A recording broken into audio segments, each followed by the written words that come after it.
Okay, hello, greetings and welcome. All right, so this theme of equanimity and the importance of equanimity.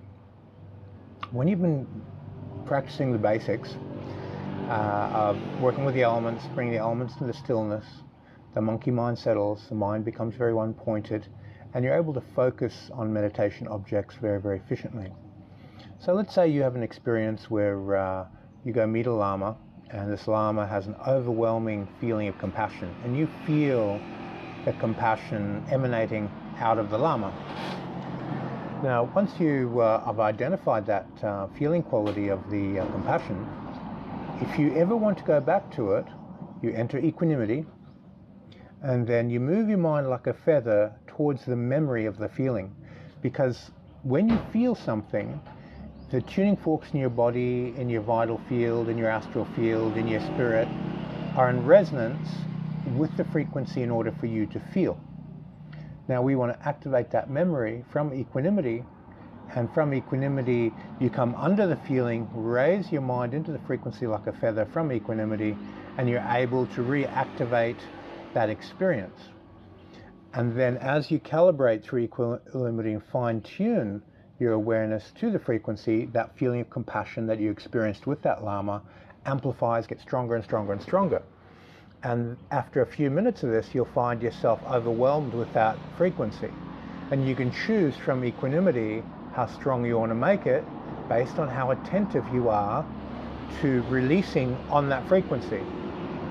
So this training of equanimity allows you to move from a state of an energy or a feeling quality overwhelming you, like meeting a lama and their compassion overwhelms you. It's like, oh wow, I feel wonderful, versus tuning into it and being master of the frequency through equanimity.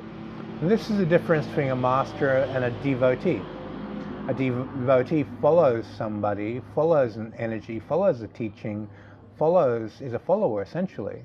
And a master is a person who enters equanimity, brings the meditation object, the frequency that they're interested in, up from equanimity, and from that state of equanimity they master the frequency, they master the compassion, they master that energy they're working with.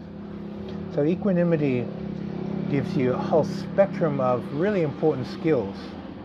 It moves you from a follower to a master, and this is really important, that the sooner you develop equanimity, the sooner you can move through equanimity into each vibrational state to take mastery and ownership of that state.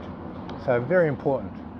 The first half of Franz Barden's book, Initiation Hermetics, focuses on the question of how do we get you into equanimity. Second half gets you into Akasha through equanimity, and what can we do with that equanimity? How can we cultivate these high states of non-dual life? So this is a very, very interesting topic of how to achieve higher and higher levels of equanimity. And there are many different approaches, many different methods. I'll focus more on the methodology in the Vimeo course, because there's so much peripheral training that's needed for it, and more of an introduction to these ideas, to these Hermetic concepts, Buddhist concepts on the YouTube channel. Okay, thank you for your time, and see you on the next video.